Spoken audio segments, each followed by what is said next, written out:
Hi, friends. Okay, so this week we're going to celebrate a special day called Earth Day. And Earth Day is when we celebrate taking care of the beautiful earth that we live on, planet Earth, the green trees and the plants and the life everywhere. Green shows us just how alive our planet is in the springtime. And so it also teaches us to take care of it in ways like not polluting. Pollution is a word that means throwing things around where they don't belong. It means to not put things in the garbage, and we do not want to dirty up the place that we live by discarding of gum wrappers or candy bar wrappers or gummy bear papers, whatever it is. We don't want to do that. So we're going to read a book today about how the Berenstain Bears save the earth. See, it says save the earth right here. Save the earth. And this is a picture. He's holding a flag, and that's a picture of the globe, which is the world that we live in, modeled by a globe.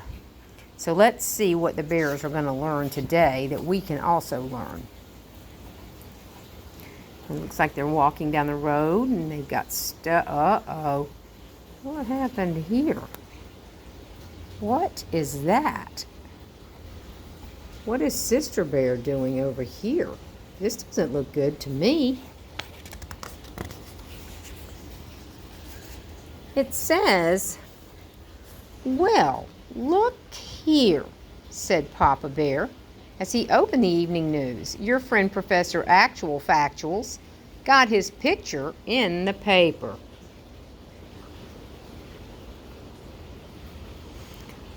"Oh," said Brother and Sister Bear, coming to see. "Really? There's a big story, too," said Papa, "and a headline." "My goodness," said Mama Bear, "what's it about?" "Leading scientist claims bear country is in serious trouble," he said, reading the headline. "What sort of trouble?" asked Sister.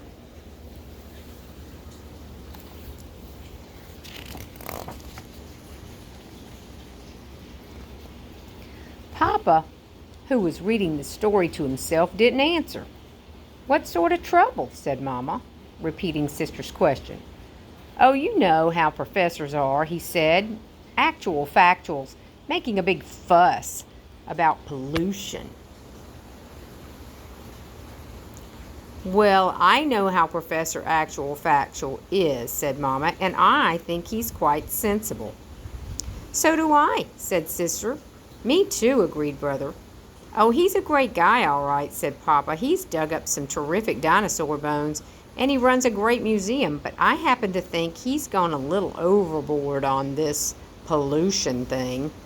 I'm as much against pollution as the next guy," he continued. "I just don't think a couple of candy wrappers and drinking cups along the side of the road is the end of the world." I do not happen to agree with Papa on that statement, kids. He's wrong. Besides, bear country is in great shape. Come on, I'll show you. He opened the door and led the family out onto the front stoop. "You see? Bear country is not only in good shape, it's downright beautiful. The rolling hills, the forests, the lakes and streams. Just look at the sunset."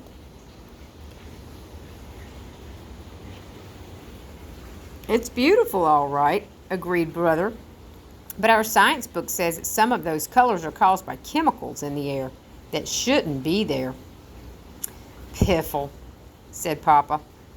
"Say, aren't you two supposed to be doing your homework?" Seems like Papa doesn't want anybody to disagree with him. Sometimes we can disagree. Sister, who had just about completed her homework, finished quickly. But Brother Bear was stuck. Teacher Bob had asked him to do a report on an endangered species. The books he had taken out of the school library weren't very helpful. Of course, the kind of shape bear country was in wasn't as simple as Papa made it seem. How bear country looked depended on your point of view. It looked fine from the bear family's front stoop. It looked even better if you had a bird's eye view while flying high above the earth. It's because you can't see stuff up close when you're far away. But if you had a squirrel's eye view and you were finding fewer and fewer acorns because too many trees were being cut down, bear country didn't look so fine. If you had a duck's eye view, you might think the professor was right about pollution. And if you had a fish's eye view, you might think things were downright awful. What do you see? The fish sees pollution down in the ocean, and the duck sees pollution floating in the stream, and the squirrel is losing trees. That's not good.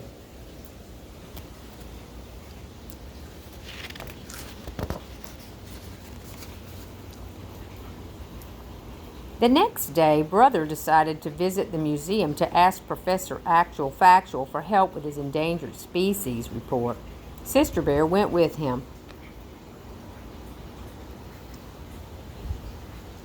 Professor was actually cheerful and friendly and bubbling over with ideas and projects when the cubs visited. But this time he looked worried and glum. He cheered up a bit when he saw them, but when Brother told him the purpose of the visit, to get help on a report about endangered species, he said something very surprising. "I'll tell you, the endangered species, to do your report on us." So he's thinking that there's a lot of problems with people. Wonder why. "We don't understand," they said. "It's very simple," explained the professor. "We bears and all other creatures need certain things to survive: clean air to breathe and pure water to drink and good soil to grow food in. And if we don't do something about pollution, we're all going to become endangered species." "Come," he said, "you'll understand soon enough." He led them out to where the actual factual mobile was parked. It was a special kind of van with all kinds of scientific gears in it. It's very different. It's got lots of stuff inside, it looks like.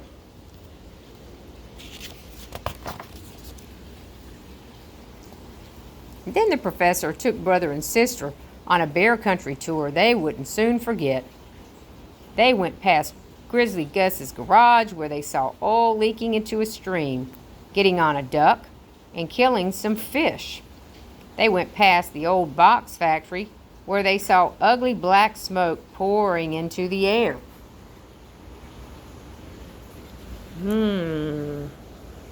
That doesn't look good. They scuba dived into Great Bear Lake, where they saw everything from soda cans to rusty old bed springs and worse. They saw a fish tangled in a plastic soda can holder.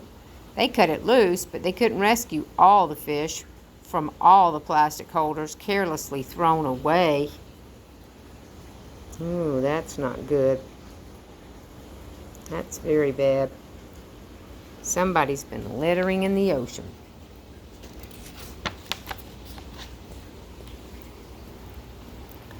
They drove through the forest and saw that a great many trees had been cut down, that not many new trees had been planted to replace them. "You might speak to your dad about that," said the professor. "He and his fellow woods bears could help with that problem."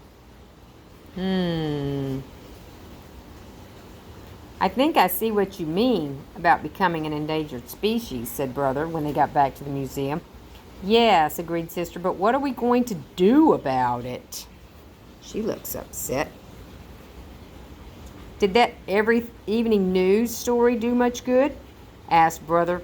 Not much, said the professor. The idea that bear country is in serious trouble because of pollution seems to be hard to get across. To grown-ups, maybe, said Sister, but we understand, and all our cub friends will too, because we're the ones who will have to live on a messed up, polluted earth when we grow up. They're going to do something about it. Professor, said Brother, how does this sound? You come to our school and explain all about pollution to the cubs of bear country. Maybe we can do something about it. Actual Factual was impressed. I'll give Teacher Bob a call right away and arrange it, he said. And that's what happened. The cubs were all eyes and ears as Factual told them about the trouble bear country was getting into. First, he taught them 3 important new words: ecology, conservation, and recycle. The way the professor explained it, ecology means how all the creatures and plants and the earth itself work together. Conservation means not wasting valuable things on the earth, like water and oil and wood and metal. And to recycle means finding ways to use some of those valuable things over and over. The cubs just looked on and listened.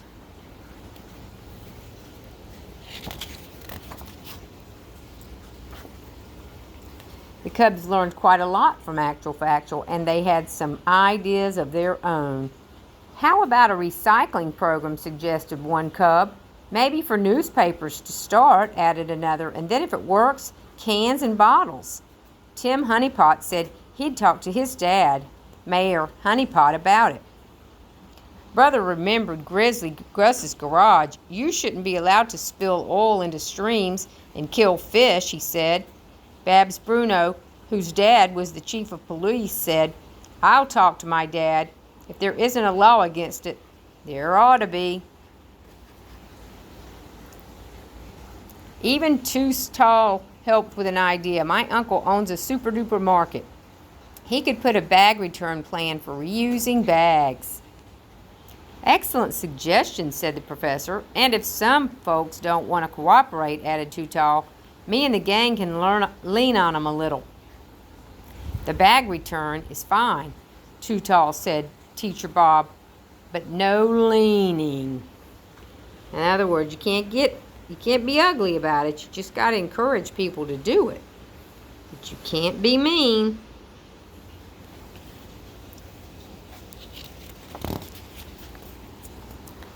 Earth Savers Club. Cousin Freddie had the best idea of all. Let's start a club to stop pollution. We'll call it Earth Savers Club. We'll make posters and bumper stickers and have cleanups and marches and we'll have parades.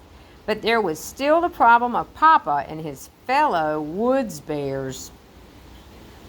Look at all those busy little bears doing things. That evening, Brother and Sister told Mama and Papa about the Earth Savers Club and all the plans for stopping pollution. Mama was very impressed, and so was Papa. As I said before, I'm just as much against pollution as the next fellow. But when the cubs asked him to be sure that he and his fellow woods bears plant a new tree for every one they cut down, he got a little grumpy.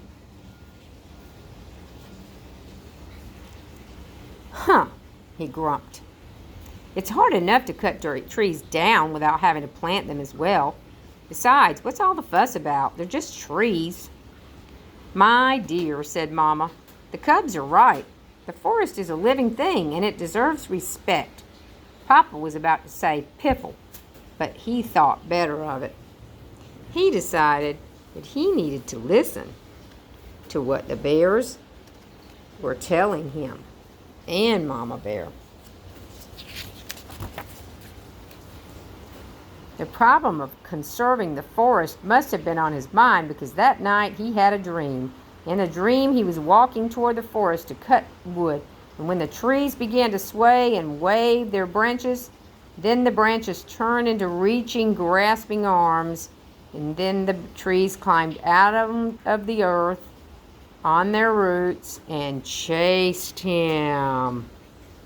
Look, they look like spookies. But he's just having a dream. "Help!" cried terrified Papa in his sleep. "The trees are after me." He woke up in a sweat. He was having a bad dream about those trees. I wonder if it's going to make him change his mind about cutting them all down. "Having a nightmare?" asked Mama. Must have been something I ate," he said. "Or something you heard, perhaps," she said, "about trees." "Piffle," he said, and turned over to try to go back to sleep. But it wasn't easy.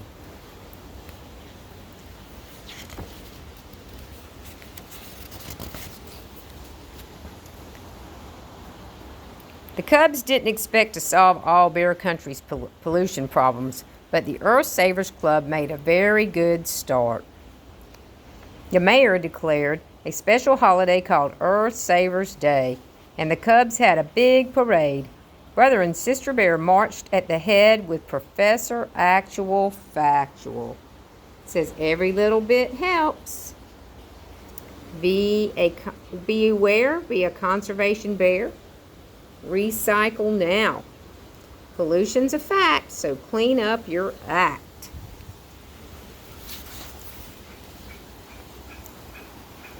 A good woods bear plants a tree for every single one he cuts. No ifs, no ands, no maybes or buts. There were many grown-ups in the parade too, including Papa Bear, who carried a sign that did not say piffle. So see, kids, we all have a part to play. And this week, I'm going to give you a challenge. The weather stays nice this week. We're going to do some gardening together. So stay tuned. I'll see you next time.